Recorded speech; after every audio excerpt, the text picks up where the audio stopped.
Class 10th के जितने भी मेरे प्यारे विद्यार्थी 3 मार्च को सामाजिक विज्ञान का पेपर देने वाले हैं। आज का यह वीडियो आप सभी के लिए मोस्ट इंपॉर्टेंट होगा, क्योंकि इस वीडियो में मैं लेकर के आ चुका हूं आप सभी के लिए सामाजिक विज्ञान का मॉडल पेपर।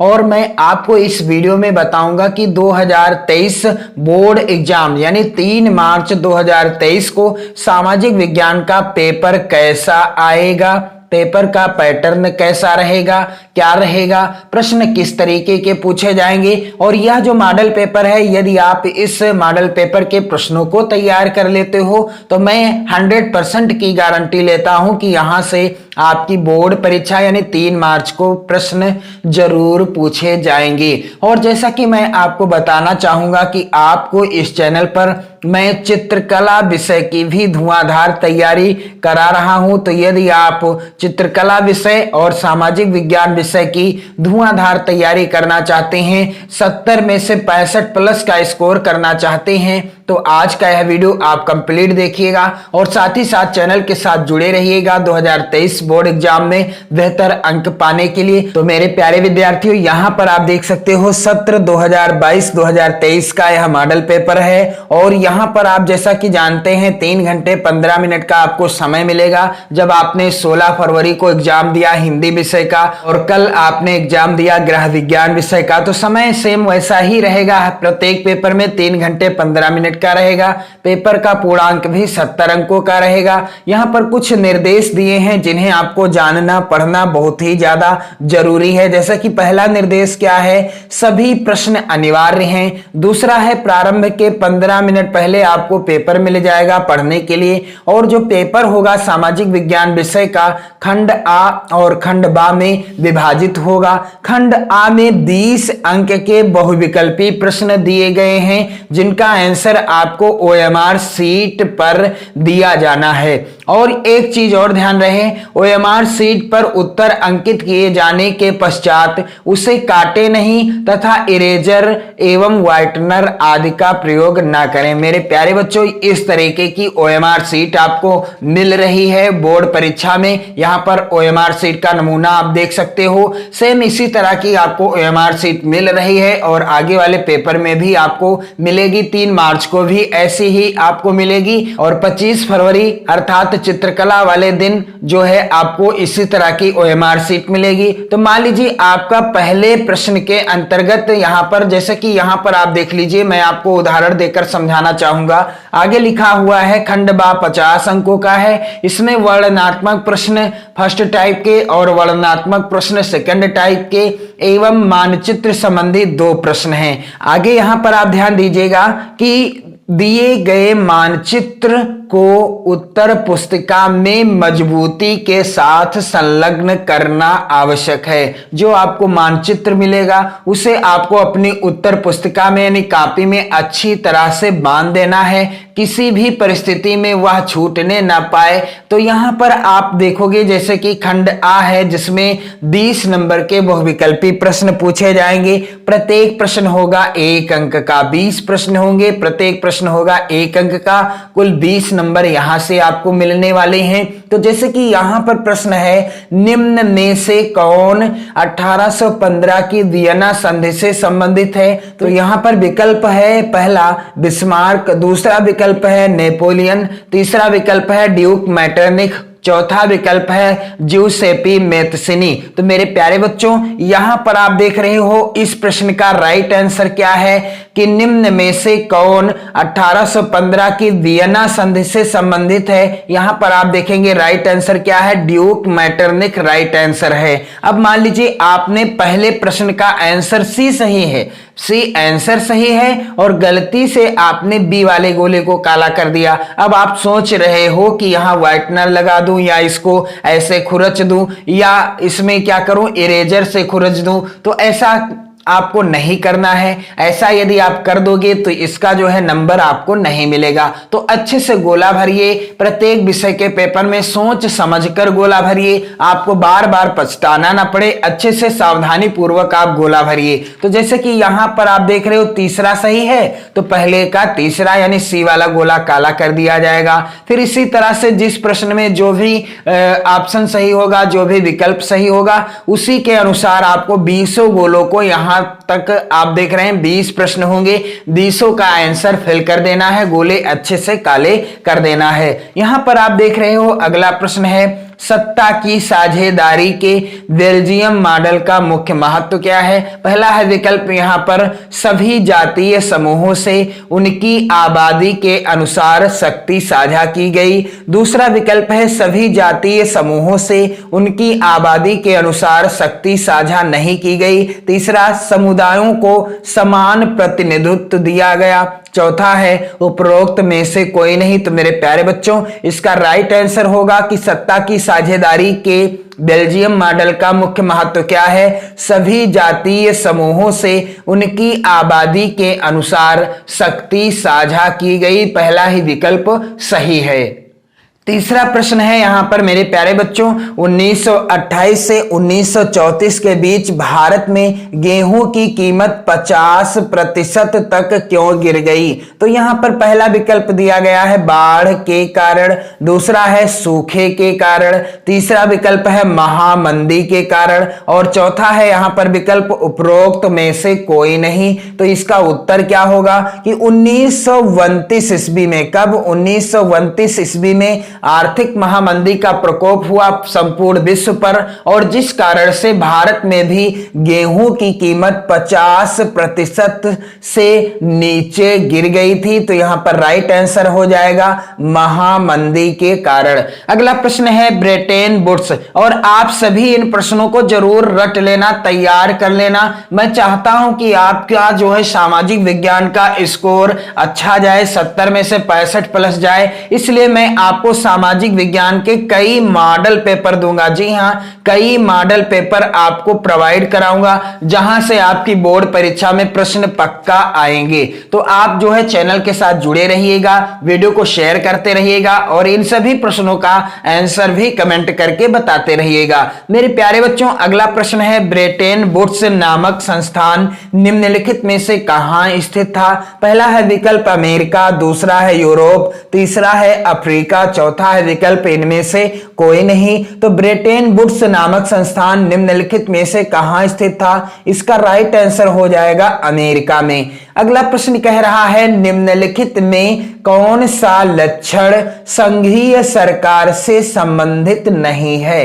तो यहां पर आप देखोगे पहला विकल्प है कठोर संविधान, दूसरा विकल्प है शक्तियों का केंद्रीकरण, तीसरा विकल्प है संघ एवं राज्यों के मध्य शक्तियों का विभाजन, और चौथा विकल्प है सर्वोच्च न्यायालय। तो दिए गए विकल्पों में से कौन सा ऐसा लक्षण है जो संघीय सरकार से संबंधित नहीं है। तो शक्तियों का केंद्रीकरण होता है, संघ एवं राज्यों के मध्य शक्तियों का विभाजन होता है, सर्वोच्च न्यायालय की भी भूमिका रहती है, लेकिन इसका जो संविधान कठोर नहीं होता। राइट आंसर क्या होगा, कठोर संविधान जो है संघीय सरकार का लक्षण नहीं है। अगला प्रश्न कह रहा है निम्नलिखित में से सामाजिक विभाजन का कारण क्या है। मेरे प्यारे बच्चों, पहला विकल्प है धर्म, दूसरा विकल्प है भाषा, तीसरा विकल्प है आ और बा दोनों, और चौथा विकल्प है उपरोक्त में से कोई नहीं। तो निम्नलिखित में से सामाजिक विभाजन का कारण क्या है। इसका राइट आंसर क्या होगा, आप सभी जानते हैं धर्म के आधार पर भी सामाजिक विभाजन होता है और भाषा के भी आधार पर सामाजिक विभाजन हो जाता है। इसलिए राइट आंसर क्या होगा कि सामाजिक विभाजन का कारण क्या है, धर्म और भाषा, यानी दोनों ही विकल्प सही हैं। अगला प्रश्न है यदि हम लैंगिक विभाजन की बात करते हैं तो उसका अर्थ होता है, क्या अर्थ होता है। पहला है विकल्प समाज में स्त्री और पुरुष की असमान भूमिका, दूसरा है विकल्प स्त्री और पुरुष के मध्य जैविक भिन्नता। तीसरा विकल्प है बालक और बालिकाओं की संख्या में असमानता। चौथा विकल्प है उपरोक्त में से कोई नहीं। तो इसका राइट आंसर क्या होगा मेरे प्यारे बच्चों कि यदि हम लैंगिक विभाजन की बात करते हैं तो उसका अर्थ क्या होता है कि समाज में स्त्री और पुरुष की असमान भूमिका है। समान भूमिका नहीं है, स्त्री और पुरुष को असमान समझा जाता है, स्त्री पुरुष के बराबर नहीं है, यानी कहने का तात्पर्य है इनमें जो है असमानता है। अगला प्रश्न यहां पर है वेरी वेरी इंपॉर्टेंट, कह रहा है राष्ट्रवाद का उदय सर्वप्रथम किस देश से हुआ। मेरे प्यारे बच्चों पहला विकल्प है जर्मनी, दूसरा विकल्प है फ्रांस, तीसरा विकल्प है इटली और चौथा है ब्रिटेन। तो राष्ट्रवाद का उदय सर्वप्रथम किस देश में हुआ? फ्रांस देश में हुआ।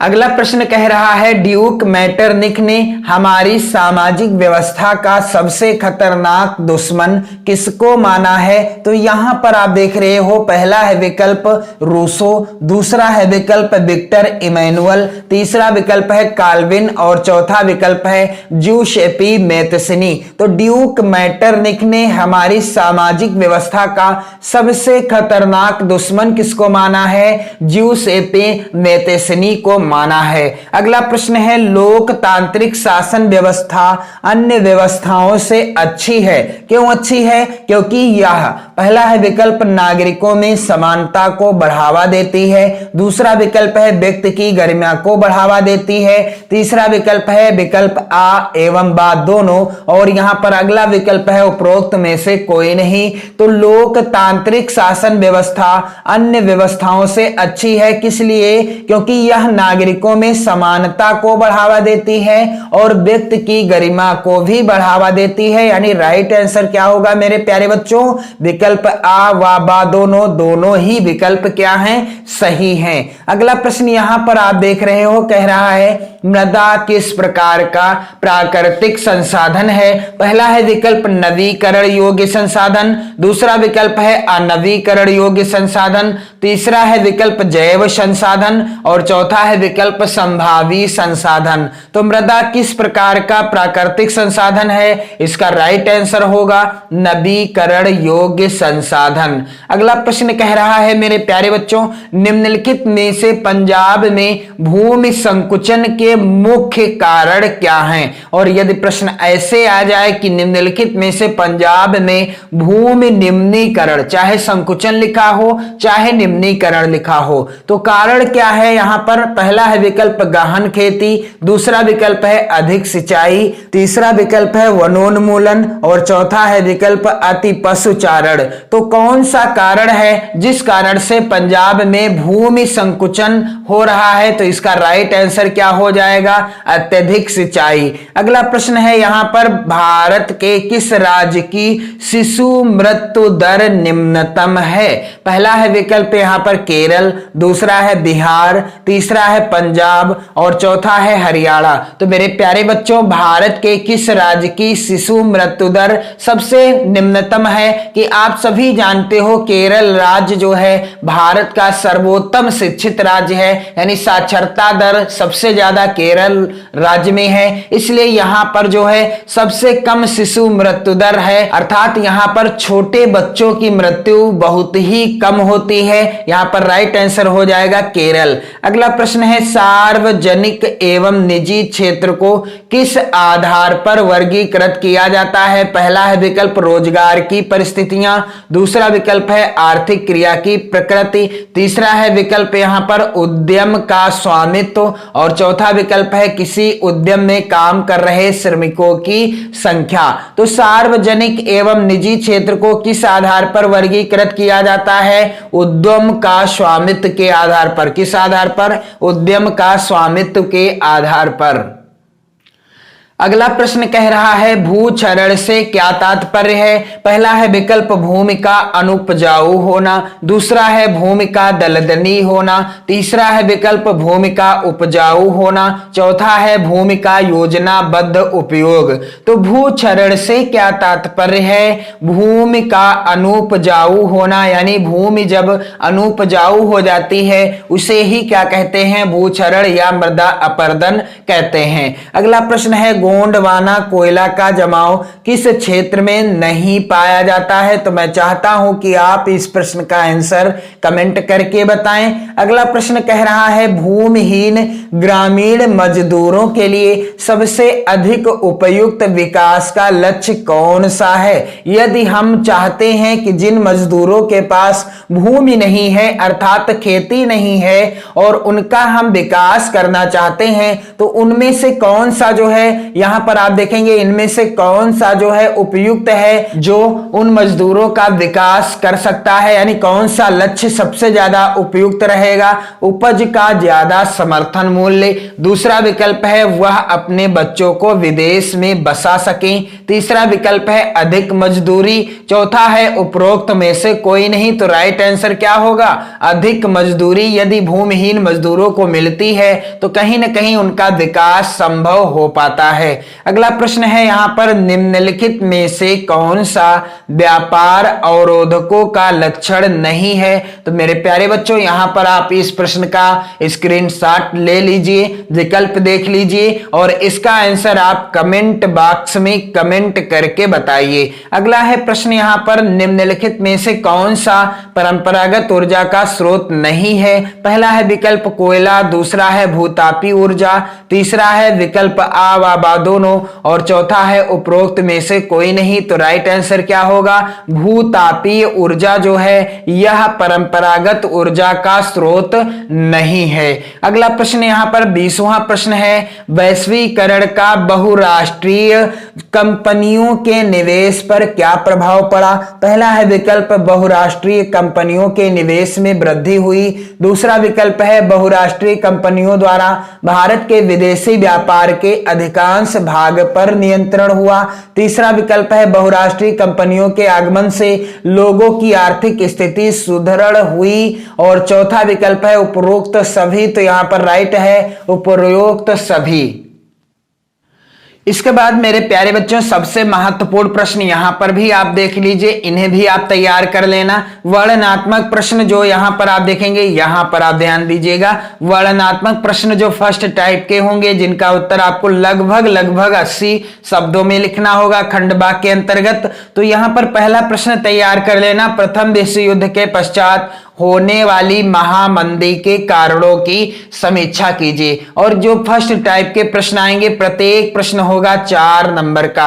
यहां पर आप अथवा में प्रश्न देख रहे हैं, वेरी इंपॉर्टेंट है, 1928 से 1934 के मध्य होने वाली महामंदी का भारतीय अर्थव्यवस्था पर पड़ने वाले प्रभावों की समीक्षा कीजिए। अगला प्रश्न तैयार कर लेना, सत्ता की साझेदारी लोकतंत्र की आत्मा है, इस कथन की विवेचना कीजिए। और मेरे प्यारे बच्चों अथवा में जो प्रश्न है यहां पर जाति में राजनीति एवं राजनीति में जाति की भूमिका की विवेचना कीजिए, इस प्रश्न को भी आप तैयार करके जाना। अगला प्रश्न है यहां पर आर्थिक विकास के लिए ऊर्जा एक आधारभूत आवश्यकता है, इस कथन के परिप्रेक्ष्य में ऊर्जा संरक्षण हेतु अपनाए जाने वाले उपायों पर अपना मत स्पष्ट कीजिए। यहां पर अथवा में प्रश्न दिया गया है परिवहन तथा संचार के साधन किसी भी देश की जीवन रेखा तथा अर्थव्यवस्था क्यों कहे जाते हैं, तर्क सहित उत्तर दीजिए। वेरी इंपॉर्टेंट प्रश्न है।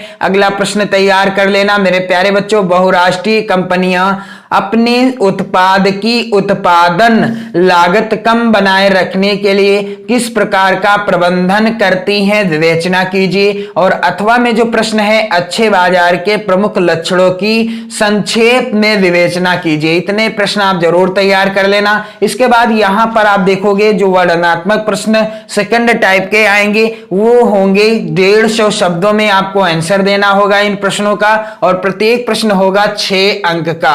यहां पर प्रश्न आप तैयार कर लेना। महात्मा गांधी द्वारा चलाए जाने वाले असहयोग आंदोलन के क्या कारण थे, इसे उन्होंने क्यों स्थगित कर दिया। अथवा में प्रश्न वेरी इंपॉर्टेंट है, सत्याग्रह का क्या अर्थ है, सत्याग्रह पर महात्मा गांधी के क्या विचार थे। अगला प्रश्न तैयार कर लेना मेरे प्यारे बच्चों, लोकतांत्रिक सुधार का क्या अर्थ है, इसके लिए उठाए जा सकने वाले किन्हीं 4 कदमों का उल्लेख कीजिए। और यहां पर आप देखोगे अथवा में भी प्रश्न है, वैध शासन का क्या अर्थ है, लोकतंत्र किस प्रकार उत्तरदायी, जिम्मेदार एवं वैध सरकार का गठन करता है। यहां पर आप देखोगे अगला प्रश्न है, वैश्वीकरण का क्या अर्थ है। सभी मोस्ट इंपोर्टेंट प्रश्न हैं, इन्हें आप जरूर पढ़ लेना। जी हां, 3 मार्च से पहले ये सभी प्रश्न आप पढ़ लेना, अच्छे से इन्हें याद कर लेना। अगला प्रश्न है, वैश्वीकरण का क्या अर्थ है, वैश्वीकरण का कृषि पर पड़ने वाले प्रभावों का वर्णन कीजिए। और यहां पर अथवा में प्रश्न है, भारत में पाए जाने वाले मोटे अनाजों का उल्लेख करते हुए इन अनाजों की पैदावार के लिए उपयुक्त भौगोलिक परिस्थितियों का वर्णन करिए। और यहां पर आप देख लीजिए वेरी इंपॉर्टेंट प्रश्न, असंगठित क्षेत्र के श्रमिक सामाजिक भेदभाव के भी शिकार हैं, क्या आप इस कथन से सहमत हैं, कारण सहित उत्तर लिखिए। अथवा में प्रश्न दिया गया है, मानव विकास सूचकांक क्या है, मानव विकास नापने वाले मूलभूत अवयवों का वर्णन कीजिए। तो आप सभी इन प्रश्नों का आंसर तैयार कर लेना मेरे प्यारे बच्चों। इसके बाद यहां पर आप देखेंगे मानचित्र से संबंधित प्रश्न 9 का के अंतर्गत आएगा। निम्नलिखित स्थानों को भारत के रेखा मानचित्र में यहां पर चिन्ह भी दिया गया है, चिन्ह के द्वारा नाम सही दर्शाइए, और नाम व सही अंकन है तो यहां पर आपको अंक भी मिलेंगे। तो यहां आप देख सकते हो ये जो है 5 इसी तरह के प्रश्न आएंगे, और आपको जो मानचित्र मिलेगा उसमें आपको यहां जो चिन्ह बना होगा इसी चिन्ह के आधार पर नाम सहित दर्शाना होगा। जैसे प्रश्न है, वह स्थान जहां जलियांवाला बाग हत्याकांड हुआ, तो आपको वही स्थान मानचित्र में उस स्थान का नाम लिखना होगा। और यहां पर आप देख रहे हो अगला है यहां पर केवल दृष्टिबाधित के लिए, तो यहां पर आप ध्यान दीजिएगा, इससे आपसे कोई मतलब नहीं है। फिर 9 का प्रश्न आएगा, मानचित्र से ही संबंधित यहां पर निर्देश दिए गए हैं कि दिए गए भारत के मानचित्र में निम्नलिखित को दर्शाइए। तो पश्चिम बंगाल का एक उद्यान इस चिन्ह के द्वारा नाम सही दर्शाना है, यानी 5 नंबर यहां से आपको मिलेंगे और 5 इधर से आपको मिलेंगे, कुल आपको 10 नंबर यहां से मिलेंगे जब आप मानचित्र अच्छे से सही से भर लोगे। तो मेरे प्यारे विद्यार्थियों, आज के इस वीडियो में मैंने आपको बताया सामाजिक विज्ञान का पेपर 3 मार्च को कैसे आएगा, किस तरीके का पेपर होगा, किस तरीके के प्रश्न आएंगे। वीडियो को ज्यादा से ज्यादा शेयर कर दें और सामाजिक विज्ञान चित्रकला विषय की बेहतर तैयारी के लिए चैनल के साथ जुड़े रहें। पढ़ते रहिए, मस्त रहिए, स्वस्थ रहिए। जय हिंद।